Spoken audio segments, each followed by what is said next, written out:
Hello বন্ধুরা, আরকে কিচেনে সকলকে ওয়েলকাম জানাচ্ছি। আজকে আমি কোনো রকম উনুন বা গ্যাস না জ্বালিয়ে আপনাদের মিষ্টি বানিয়ে দেখাচ্ছি। মিষ্টিটা বানানো খুবই সহজ, খেতে ভীষণ মজার। মিষ্টি বানানোর জন্য প্রথমেই লাগবে বিস্কুট। আপনারা যে কোনো ধরনের বিস্কুট নিয়ে নেবেন। এরপর আমি মিক্সার জারের মধ্যে নিয়ে নিয়েছি। তার মধ্যে দিয়ে দিচ্ছি 2 চা চামচ চিনি, 2 চা চামচ গুঁড়ো দুধ মিক্সচারে গুঁড়ো করে নিয়েছি। এরপর 2 চা চামচ দুধ দিয়ে আমি একটা ডো তৈরি করে নিচ্ছি। 1 চামচ ঘি দিয়ে আবারও একবার মেখে নিচ্ছি। এরপর অপর একটা পাত্রে আমি দিয়ে দিলাম হাফ বাটি গুঁড়ো করা নারকেল। আপনারা যে কোনো মুদিখানার দোকানে পেয়ে যাবেন। দিয়ে দিলাম হাফ কাপ গুঁড়ো দুধ, হাফ কাপ গুঁড়ো চিনি, আবারও 1 চামচ ঘি, 2 চা চামচ দুধ দিয়ে ডো তৈরি করে নিচ্ছি। আর আমি এখানে নর্মাল দুধ ব্যবহার করেছি। এরপর একটা বাটার পেপারের উপরে আমি বিস্কুটের ডোটা রেখে দিচ্ছি। হাত দিয়ে এরকম চ্যাপটা করে নিচ্ছি।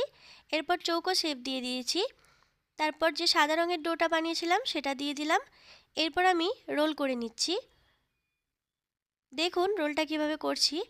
রোল করে নেওয়ার পর আবারও বাটার পেপারে মুড়িয়ে আমি ফ্রিজের মধ্যে রেখে দেব 1 ঘন্টা। 1 ঘন্টা পর ফ্রিজ থেকে বার করেছি। এবার কেটে নিচ্ছি মিষ্টিগুলো।